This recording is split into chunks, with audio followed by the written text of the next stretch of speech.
Good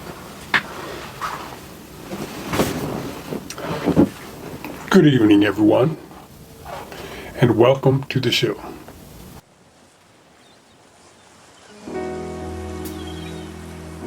On the beach in the sand, I think of you.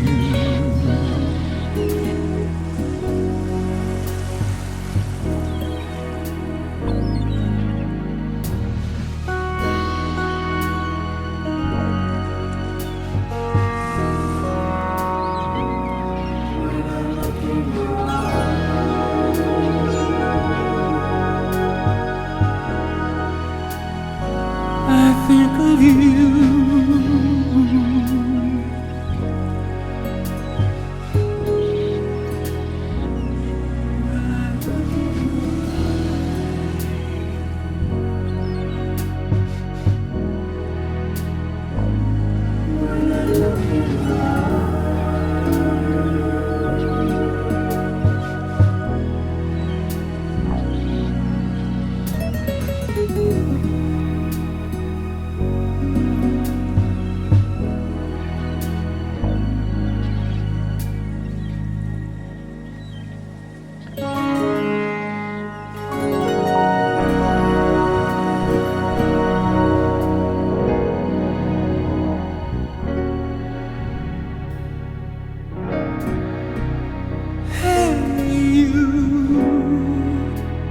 Did you realize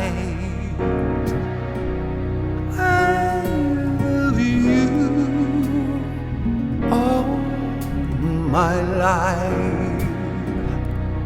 And when you're gone, I'm all alone.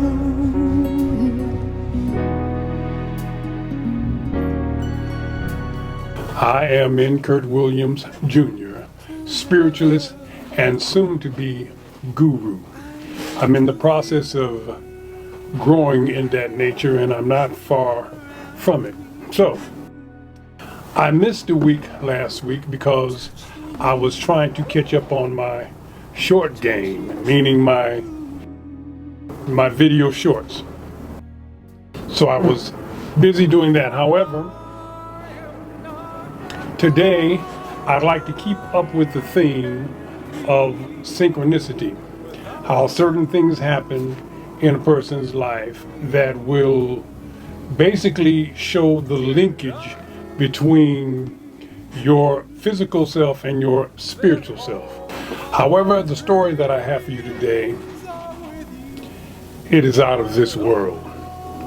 However, I think there is enough linkage there spiritually for me to go ahead and tell it just like it was. The reason we're doing this is because I don't want to bore people with promises of things, claiming to do things. When I watch other people that do what we do speak, sometimes I just don't really believe what they're saying, simply because I don't want to knock another man's hustle. However, some of these approaches to spirituality, and they're so broad, and there's people out there that enjoy doing things like readings, for instance, and they'll claim to go into a trance and then they'll start speaking, as if they're talking to a passed away relative or some famous person from the past. If that's real, that's fine. But in my opinion, the way I communicate with my spirit, there's no need for a intermediary. It's like we communicate together and that's it. So I don't have the need to go channel some unknown person from the past, because if I can do that, then chances are I probably was that person in the past. So it looks fun, and they start talking, and they're talking start talking real fast and blah, blah, blah, this and blah, blah, blah, that. You know, and my biggest problem with it, it leaves out that part that I know is true. I know we have a spirit, and I know I communicate with it. So once that is left out of the equation, I just don't know what to do with that, because I have so much. It's not even confidence. I have so much experience with my own spirit, like the story I'm going to begin to tell you today. It's a long one, so I'm going to break it down into 2 parts. And I hope it's not as confusing as it. This incredible story started about in the mid 80s. I was working on a singing career, and I had it going on. I was on a little TV show called Eye on LA, and I was singing there in a contest. So I went to the nightclub in Beverly Hills, and a black nightclub called Tiberios.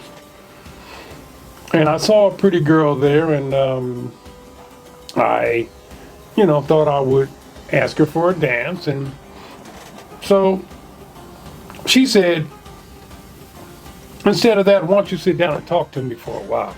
Little did I know that the owner of the club was her husband, and he always sits out front and collects the money. But I didn't know she was a married woman. So we started talking, and she said, "So what do you do?" And I said, "Well, I'm a singer." She says, "Oh, why don't you talk to my husband?" I said, "Your husband? Where's your husband?" "He's at the front door." I said, "Oh, okay, I'm gonna go do that." So I get up and run over, and I said, "Hey, I was talking to your wife, and I'm a singer. She told me to come talk to you." And he said, "Okay, well, hey, maybe I can check you out. When can I come and check you out?" And I said, "Well, as a matter of fact, I'm going to be on TV Monday night." It was Saturday. Monday night, I'm going to be on Eye on LA. And so, and here's my number, so they checked me out on Eye on LA. He was a manager. He called his brother, who was a producer, and they both watched. The brother said he was looking for a male artist to work with that he could have some fun with. And so they thought I was great. So it was on. So next thing you know, I have a manager and a producer. And I had a friend of mine. She was being carefully skeptical. She was being carefully skeptical of the whole thing, trying to make sure these club owners were legit. I knew they were, because he had not 1 but 5 clubs in Los Angeles. What was it? Tiberios, the Highwaymen, Cattle Barons, Mavericks Flats, and the Plaza 4. So he's running all these clubs, and his brother is the producer. So anyway, so my friend was wondering, well, who have they produced? You want to know. So I said, well, they said they produced Earth, Wind and Fire, The Emotions Rejoice, a bunch of people. Denise Williams, and she had a bunch of albums, so she starts pulling out her albums, and we're looking for the name Clarence McDonald on these albums, and we looked on the Emotion album, and there it was, Bigger Than produced Clarence McDonald. Earth, Wind and Fire, Clarence McDonald. So we knew we were good.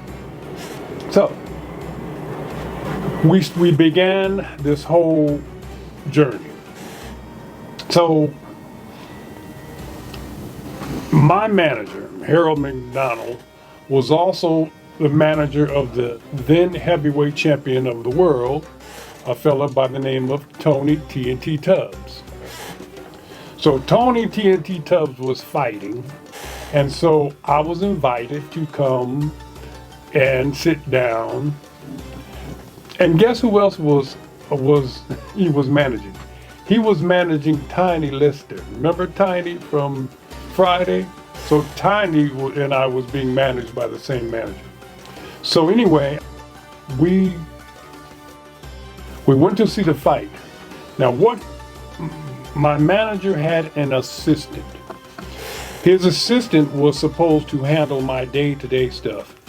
And he told me he wanted to introduce me to a woman.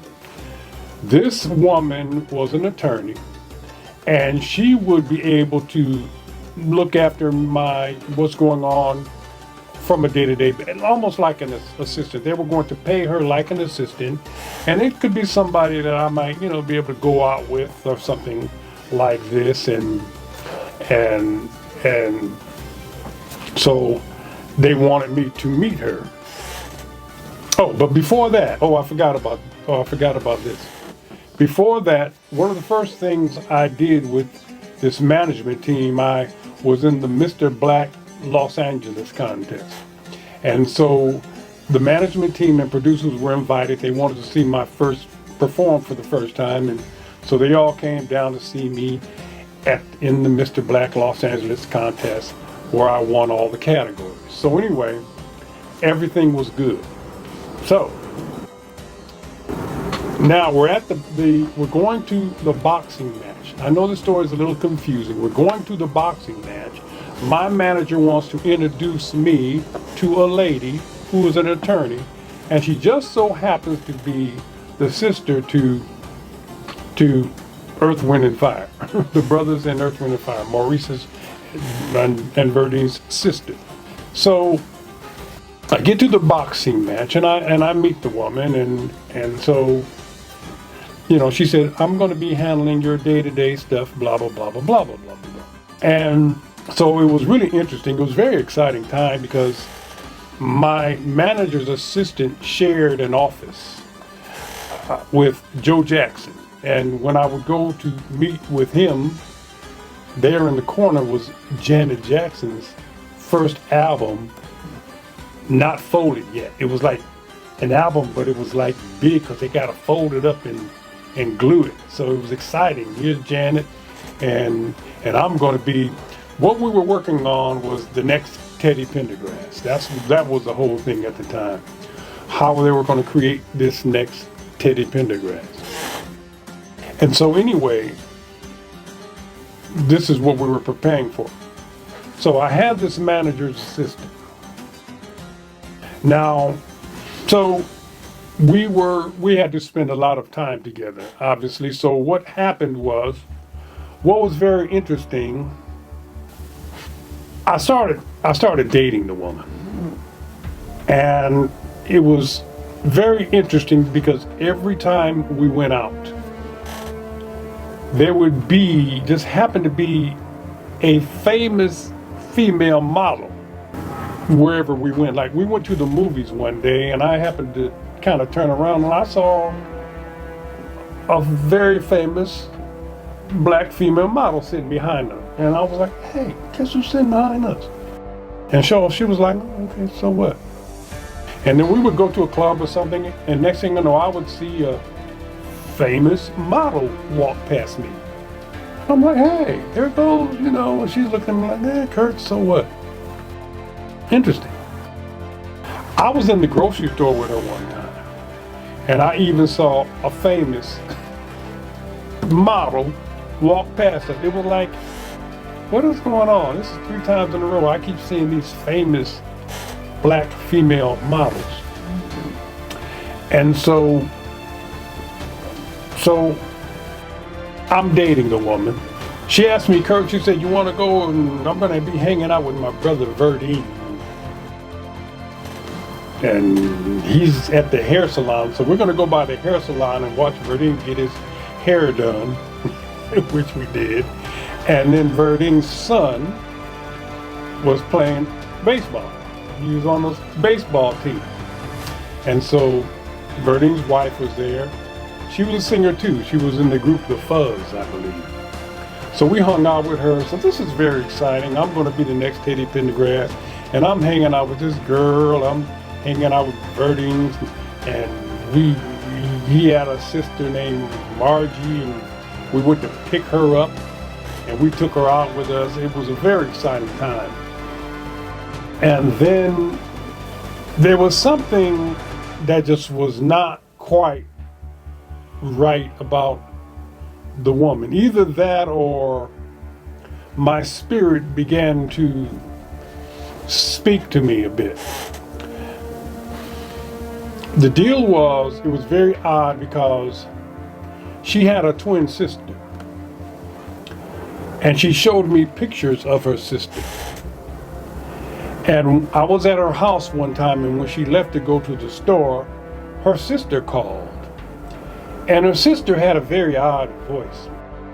And she told me, "Welcome to the family," and stuff. And I was like, okay.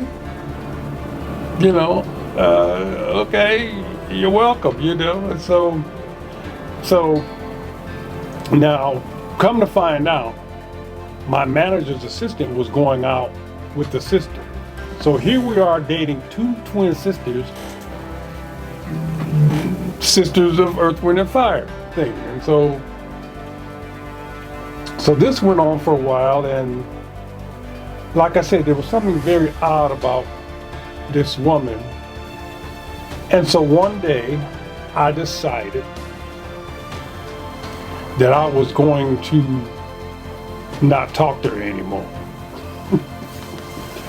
I just said, I don't want to talk to her no more. I don't care. What it was, I started missing my ex-girlfriend. I had an ex-girlfriend who was a hairstylist, and I started missing her. So when this woman went to the store, I got on her phone, because this is before there was cell phone, and I called up my ex, and I told her, "Hey, I really miss you. I need to see you." She said, "Okay, well, maybe next weekend you can come by and I'll check you out." So I was really looking forward to seeing my ex-girlfriend. So when she got back from the store, I decided that I wanted to tell her that, you know, I kind of miss my ex-girlfriend, and I think that I miss her, and I'm trying to be honest with you. We still have business to take care of, but I want to go see her because I miss her. So the woman got very upset with me, and she says, "Okay, Curt, I'll tell you what. Next weekend, we're going to hang out. I know I had a picnic to go to in Altadena around all of my people." And she said, "I'm going to go to your picnic. And it's going to be it's going to be our farewell date." I said, "Okay. We're going to go on this farewell date. It's going to be the last date." So a week went by, and what happened was, I pick her up to go on the farewell date, and I'll never forget the ride over there. It was very eerie and unbelievable because about 1 o'clock I turned on the radio and I heard that Marvin Gaye had just gotten shot. Yeah, I'm going to the picnic on the day when Marvin Gaye was shot. So we get to the picnic, and this girl is kind of, you know, she's not feeling all great because she knows we're breaking up. It's her last date. And so we are doing the best we can with it. So we started a baseball game. And it came time for me to come up to bat. So I grabbed my bat, and as soon as I got ready to come up to bat, she walks out onto the baseball diamond and tells me she's ready to go. And I'm like, "Ready to go now? I'm up to bat." She said, "No, I want to go now." She knew what she was doing. She was trying to piss me off because I was breaking up with her. But anyway, I was like, "Look, I've got the bat." So she started fussing and making a commotion. My mother happened to be there. So my mother talked to her and kind of calmed her down, and my mother volunteered to drive her home. What a wonderful mother. My mother drove her home to LA.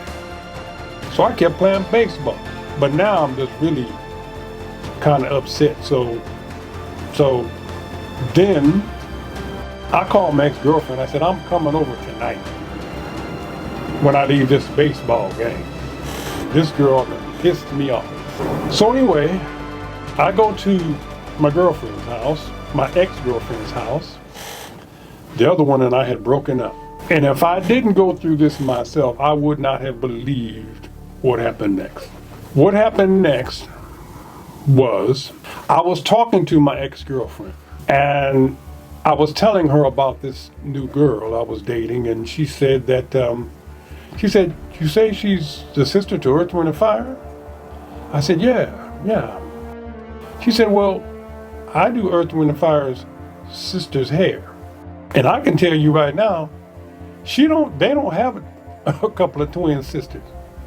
I'm like, no, yes, they do. They do. I hung out with them.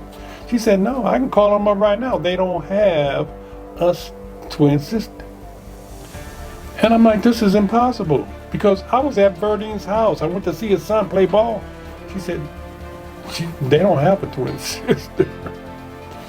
So I said, I'll be damned. So the next day I left my ex-girlfriend's house, and I get home. The first thing I hear is the phone ring, and my manager calls me. My manager's assistant calls me. And he said, Curt, I need you to go and grab some clothes to last you about a week and get out of town as fast as you can. Call me when you get to where you're staying. And I was quite alarmed. I was like, what's going on? He said, well, your girlfriend is dead. They found her in a hotel room. Apparently, it almost looks like a suicide or something. And her brothers are very upset about it. And the first thing it did was it shocked the hell out of me. I'm like, wait a minute. You mean the girl I was dating is dead? And he said, yeah, Curt, I need you to get out of town quickly. You're in danger. And I said, wait, time out. Who told you that she was dead? She said, well, you know I'm seeing her twin sister. Her twin sister told me she was dead. Well, what I forgot to mention was that not only did my ex-girlfriend tell me that she was not the sister to Earth, Wind & Fire, she also said she didn't have a twin sister. They knew the girl I was talking about, and she said she didn't even have a twin sister. So as soon as he told me the twin sister died, twin sister told him that her sister passed away, I knew it was the same girl. And I said, brother, the same girl that told you she was dead is the same girl that's saying she's dead. It's one person. He said, that's impossible. He said, I've been out with both of them. And I'm like, yeah, well, have you ever seen them together?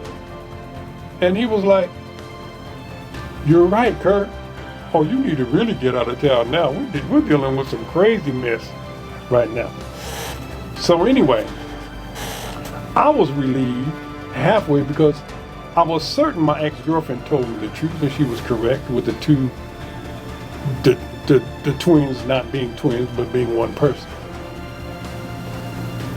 So I took a chance and believed that, and I didn't believe any of this somebody was dead because of me thing.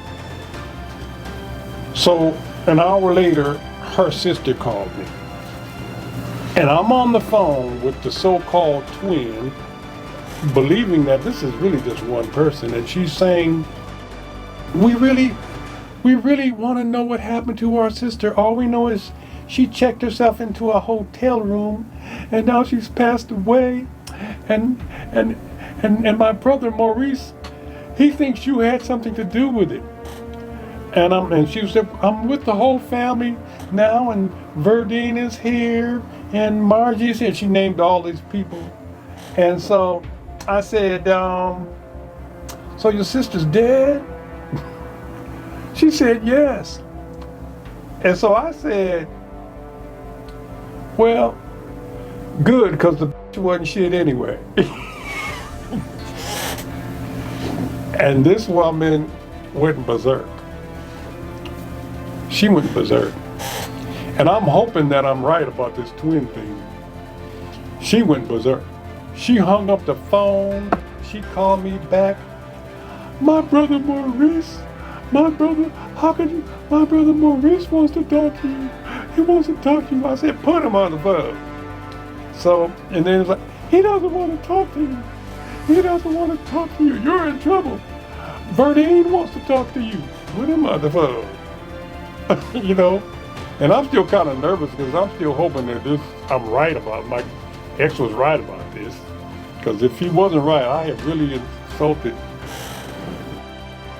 And he doesn't want to talk to you either.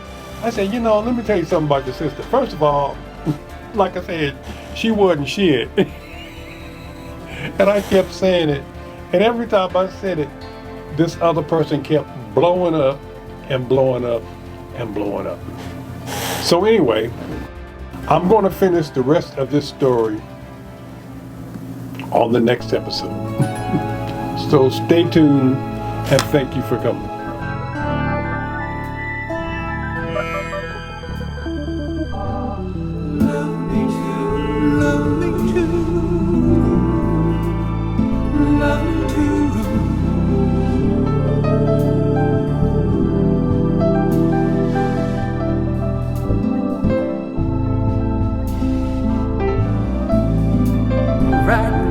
Right there.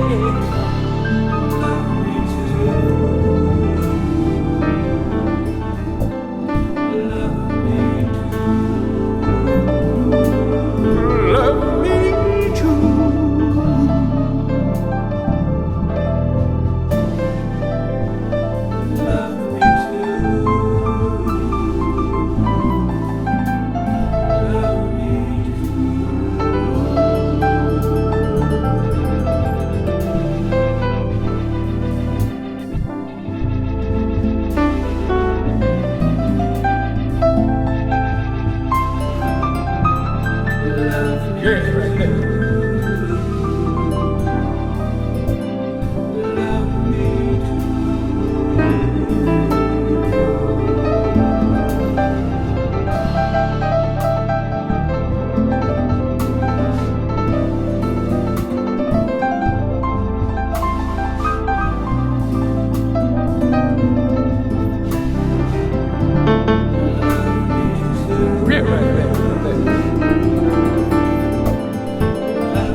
Subscribe and put the like button.